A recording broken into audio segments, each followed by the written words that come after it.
شروع اللہ کے نام سے جو بڑا مہربان نہایت رحم والا ہے۔ اور جب ہم نے بنی اسرائیل سے عہد لیا کہ خدا کے سوا کسی کی عبادت نہ کرنا، اور ماں باپ اور رشتہ داروں اور یتیموں اور محتاجوں کے ساتھ بھلائی کرتے رہنا، اور لوگوں سے اچھی باتیں کہنا، اور نماز پڑھتے اور زکوٰۃ دیتے رہنا، تو چند شخصوں کے سوا تم سب اس عہد سے منہ پھیر کر پھر بیٹھے۔ اور جب ہم نے تم سے عہد لیا کہ آپس میں کشت و خون نہ کرنا اور اپنے کو ان کے وطن سے نہ نکالنا، تو تم نے اقرار کر لیا اور تم اس بات کے گواہ ہو۔ پھر تم وہی ہو کہ اپنوں کو قتل بھی کر دیتے ہو، اور اپنوں میں سے بعض لوگوں پر گناہ اور ظلم سے چڑھائی کر کے انہیں وطن سے نکال بھی دیتے ہو، اور اگر وہ تمہارے پاس قید ہو کر آئیں تو بدلہ دے کر ان کو چھڑا بھی لیتے ہو، حالانکہ ان کا نکال دینا ہی تم کو حرام تھا۔ یہ کیا بات ہے کہ تم کتاب خدا کے بعض احکام کو تو مانتے ہو اور بعض سے انکار کیے دیتے ہو؟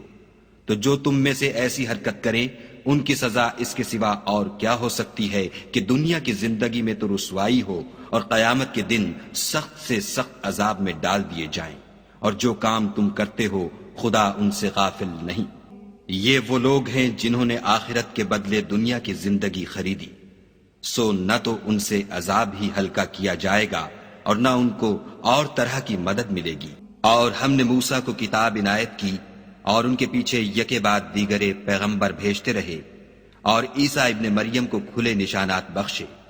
اور روح القدس یعنی جبرائیل سے ان کو مدد دی۔ تو جب کوئی پیغمبر تمہارے پاس ایسی باتیں لے کر آئے جن کو تمہارا جی نہیں چاہتا تھا تو تم سرکش ہو جاتے رہے، اور ایک گروہ انبیاء کو تو جھٹلاتے رہے اور ایک گروہ کو قتل کرتے رہے، اور کہتے ہیں ہمارے دل پردے میں ہیں، نہیں بلکہ خدا نے ان کے کفر کے سبب ان پر لعنت کر رکھی ہے، پس یہ تھوڑے ہی پر ایمان لاتے ہیں۔ اور جب خدا کے ہاں سے ان کے پاس کتاب آئی جو ان کی آسمانی کتاب کی بھی تصدیق کرتی ہے، اور وہ پہلے ہمیشہ کافروں پر فتح مانگا کرتے تھے،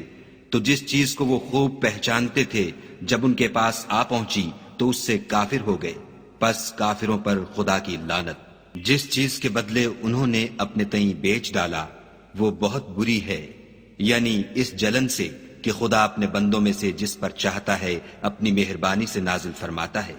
خدا کی نازل کی ہوئی کتاب سے کفر کرنے لگے تو وہ اس کے غضب بالائے غضب میں مبتلا ہو گئے، اور کافروں کے لیے ذلیل کرنے والا عذاب ہے۔ اور جب ان سے کہا جاتا ہے کہ جو کتاب خدا نے اب نازل فرمائی ہے اس کو مانو،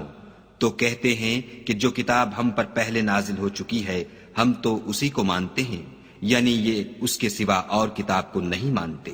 حالانکہ وہ سراسر سچی ہے، اور جو ان کی آسمانی کتاب ہے اس کی بھی تصدیق کرتی ہے۔ ان سے کہہ دو کہ اگر تم صاحب ایمان ہوتے تو خدا کے پیغمبروں کو پہلے ہی کیوں قتل کیا کرتے۔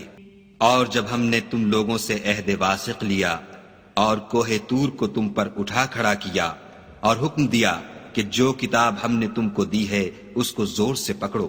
اور جو تمہیں حکم ہوتا ہے اس کو سنو، تو وہ جو تمہارے بڑے تھے کہنے لگے کہ ہم نے سن تو لیا لیکن مانتے نہیں، اور ان کے کفر کے سبب بچھڑا گویا ان کے دلوں میں رچ گیا تھا۔ اے پیغمبر ان سے کہہ دو کہ اگر تم مومن ہو تو تمہارا ایمان تم کو بری بات بتاتا ہے۔ کہہ دو کہ اگر آخرت کا گھر اور لوگوں یعنی مسلمانوں کے لیے نہیں اور خدا کے نزدیک تمہارے ہی لیے مخصوص ہے تو اگر سچے ہو تو موت کی آرزو تو کرو، لیکن ان اعمال کی وجہ سے جو ان کے ہاتھ آگے بھیج چکے ہیں یہ کبھی اس کی آرزو نہیں کریں گے، اور خدا ظالموں سے خوب واقف ہے۔ بلکہ ان کو تم اور لوگوں سے زندگی کے کہیں حریص دیکھو گے، یہاں تک کہ مشرکوں سے بھی۔ ان میں سے ہر ایک یہی خواہش کرتا ہے کہ کاش وہ 1000 برس جیتا رہے، مگر اتنی لمبی عمر اس کو مل بھی جائے تو اسے عذاب سے تو نہیں چھڑا سکتی، اور جو کام یہ کرتے ہیں خدا ان کو دیکھ رہا ہے۔